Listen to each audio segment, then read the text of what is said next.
Good morning YouTube, Warbles on a lot here, just about to record Outsiders and First Dog on the Moon.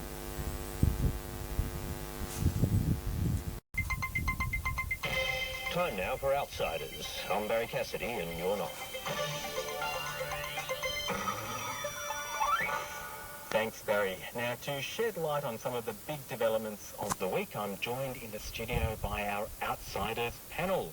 Sinclair Davidson, Professor of Institutional Economics at RMIT University, Bronwyn Hinds, researcher, writer and policy consultant, and also marketing strategist Toby Ralph. Welcome to you all. Thank you very much.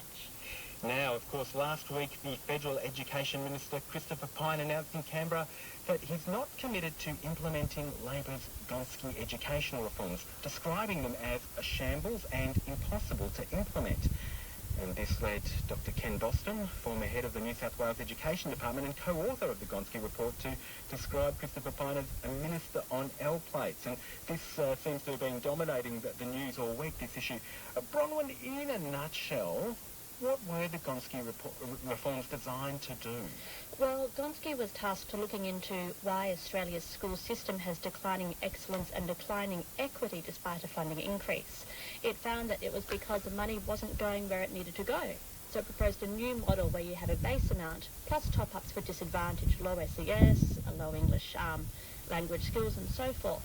And that this would be accompanied by a reshaping of government roles, a minor reshaping, and some extra programs looking at improving parental involvement, improving school autonomy, and so on.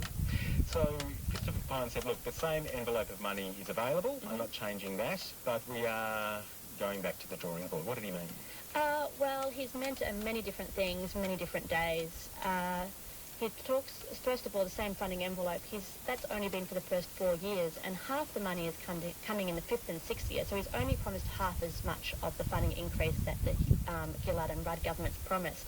He talks about going back to the drawing board, but we know in an article today in the Sunday Telly that he wants to also have a fair and flat model, which is what the Gonsky model was, and he wanted to increase parental engagement, increase school autonomy and so forth, which were also key elements of the Gonsky review. So he's talking about going back to the drawing board and keeping most of the recommendations in place. The other contradiction is calling the fact that the states and systems get to make the final school allocation funding decisions themselves as the shortened shambles, when this has been the way things have been since the 70s, and that to have some single national model where the Commonwealth says how much a school gets would be the greatest increase in Commonwealth involvement ever, and not at all what Gonsky recommended. Sinclair Davidson, what's your perspective on the justifications given by Minister Pyne throughout the week that he wasn't satisfied with the, quote, command and control aspect of the Gonsky reforms? Well, I think he's quite correct on that.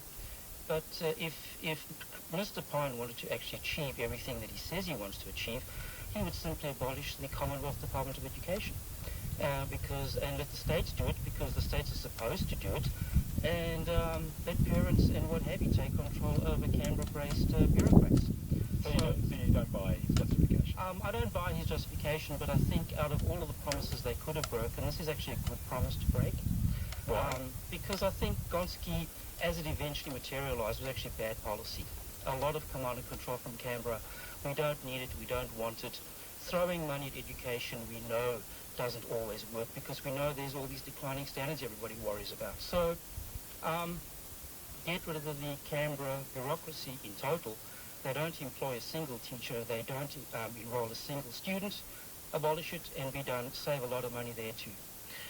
Toby, I'll come to you in a short moment, but I'd really be interested to get Bronwyn's response to that, because I know that you're very much interested in this whole issue, education issue. Absolutely. It's a radical and contested recommendation that Sink's just put up, but it's not a new one. And in fact, when we look at some of the best performing school systems, and I like to look at Canada because it's much more similar to us than East Asia or Finland.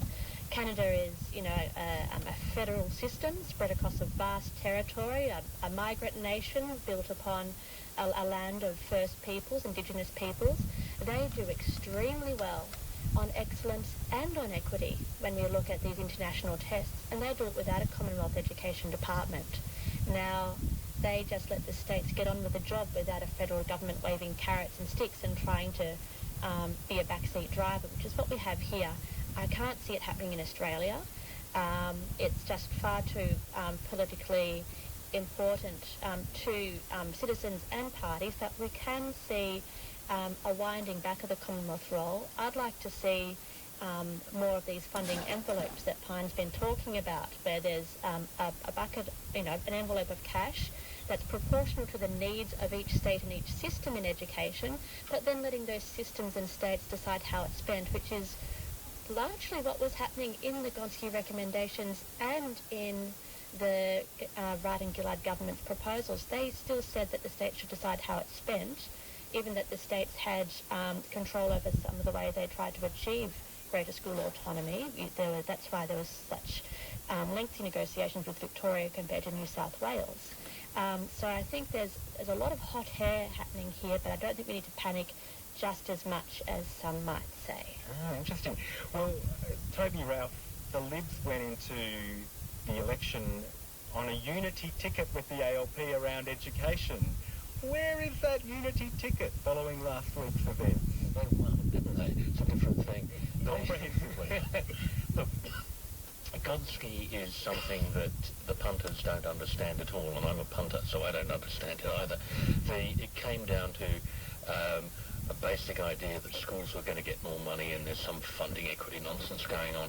It was very complicated, and it was a political argument that could cost votes. What do you do with those? You say, yeah, we'll have one of them too. And you neutralise it. After the election, common sense cuts in and you do what you think's the right thing. If you actually go to the research on education and see what's worrying Peter and Peggy from Penrith, what they're saying is it's not about money, it's about the quality of teachers. We want to be able to sack bad teachers and pay more to good ones so our kids get better education. That's what they're after. Christopher knows that, Shorten knows that, and I would be surprised if that's not the outcome. Mind you, I'm very attracted to Sinclair's idea because the best bureaucrat is a missing bureaucrat. Well, it's interesting that Let a Thousand Flowers Bloom. I know that the Victorians, I think, already allow that kind of degree of autonomy in their schools, and if we went down the Canadian model where the provinces or the states got more autonomy, that might bear fruit in the long term, perhaps. Toby, why make this decision now? Well, you make the decision now because it's poison before an election, and it's poison as you get toward the end of an election, as you get toward the next election. When you win, you've got a bit of latitude. You have a short honeymoon period, although the limerence seems Very, to very warm short, off now. it seems. Yeah. We'll come to the news poll shortly. You have time to get in and do things which you can delicately extricate yourself from. You can say this is a non-core promise and get away with it. But can you afford to alienate your own side of politics? The premiers of Victoria, the premiers of New South Wales.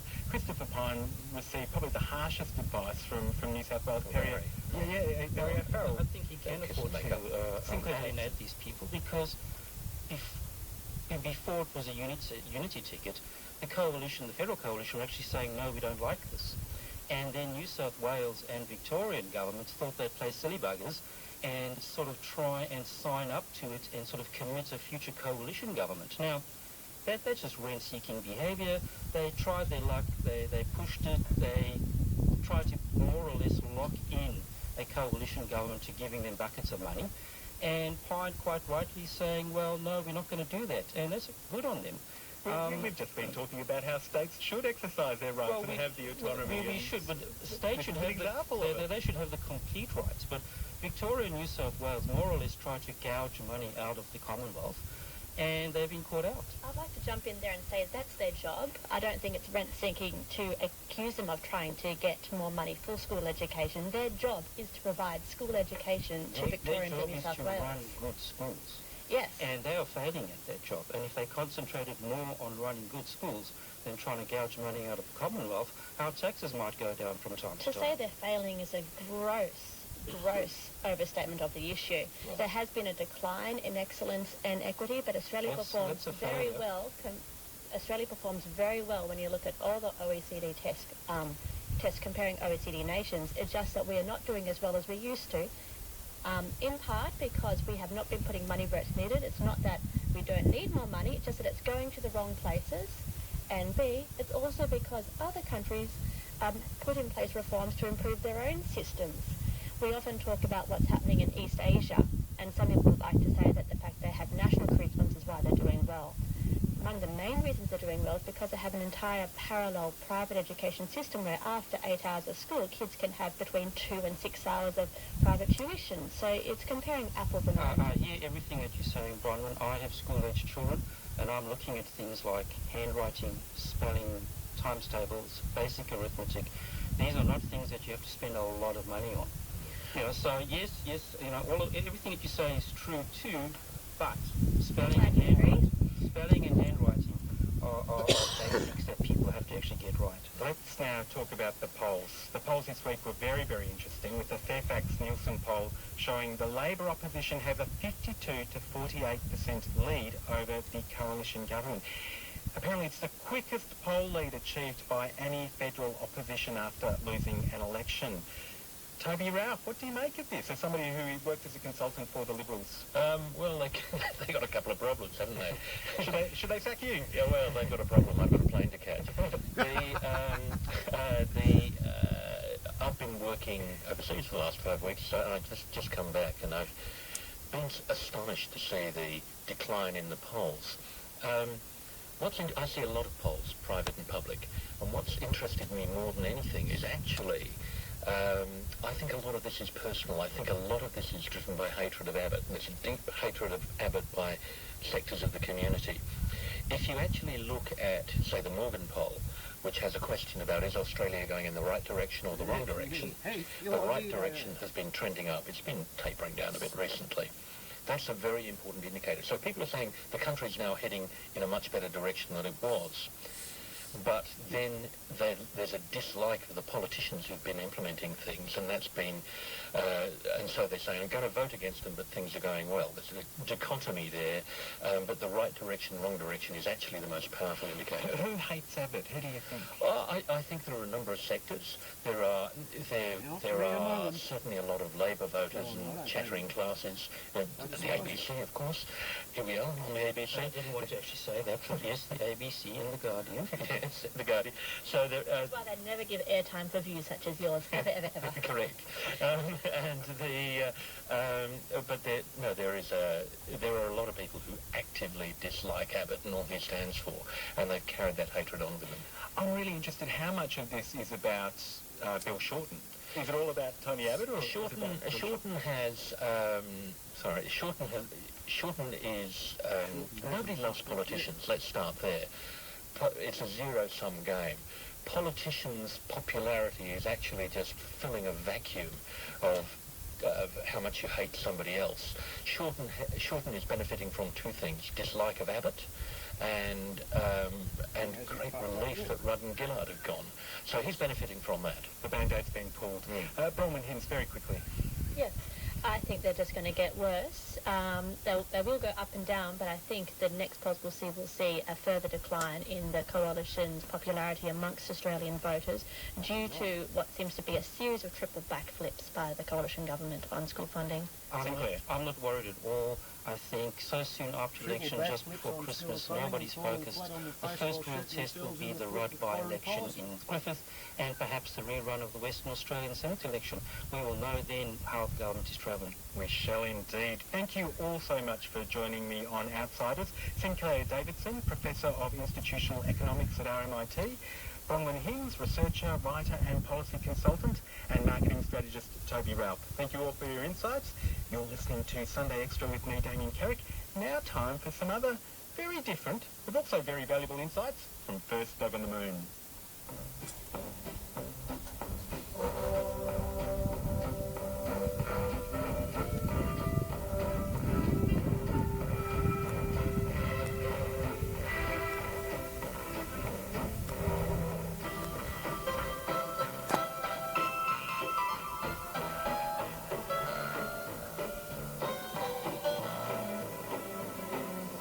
Patriots, welcome to First Dog on the Moon's Guide to Modern Living. I'm Walkley Award-winning cartoonist, First Dog on the Moon. There's only 3 Saturdays until baby Jesus' birthday. And how are we celebrating the birth of the Lord of Light, the single most important person in the history of Western culture? By drinking too much strawberry cider and passing Melanie from accounts on the photocopier. That's right. This week we're taking a look at how to survive the work Christmas party. Oh, God, no. Do I have to go? Yes, you do.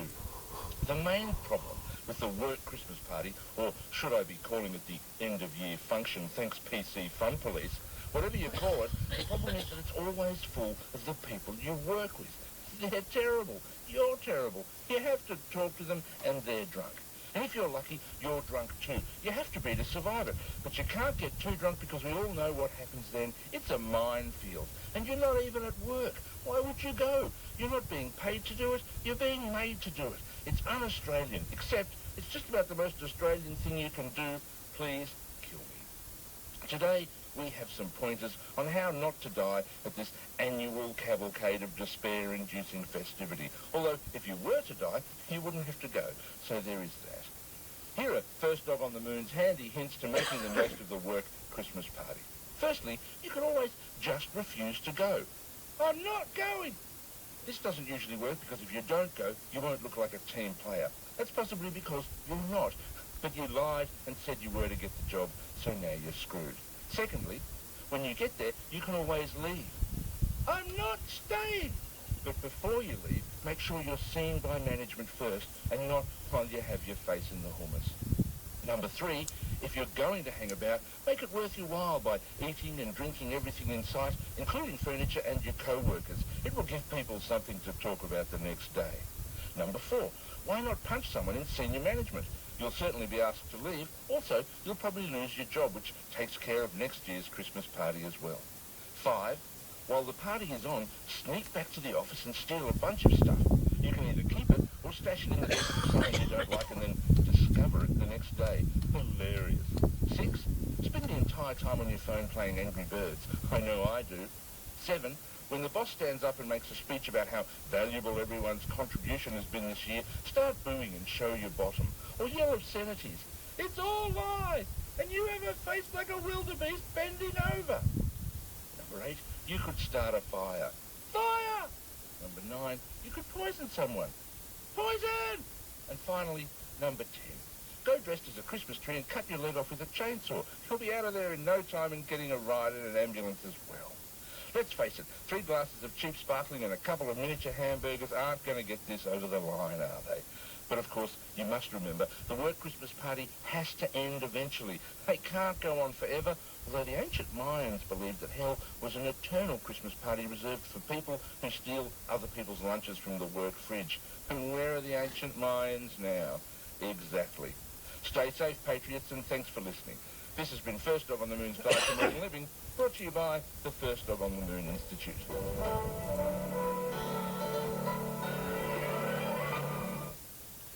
Well,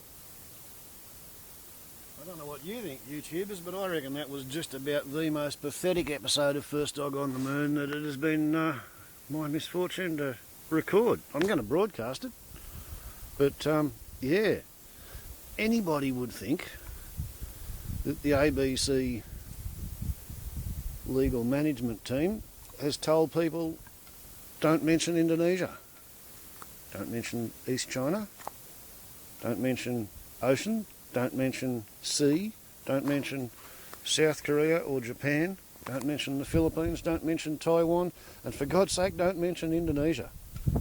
Do not raise the issue of Tony Abbott and how badly he's done in Indonesia. But what we've got is a backflip on Gonsky because Christopher Pyne, the whining swine, desperately wants to apply common sense, i.e. his personal predilections and prejudices, to a matter of national school funding. And he doesn't like the evidence-based policy of the Gonsky reform program because that would mean that people who actually need government funding for their education would be getting it, whereas Christopher Pyne thinks it's perfectly commonsensical, if you're an elitist, to have the majority of the government money going to the richest private schools because those are the places where the nation's leaders are being educated. But Don't mention Indonesia. We'll talk about Gonsky. And then what to do at the fucking Christmas party. God save us. Baubles on a lot to YouTube. Ciao.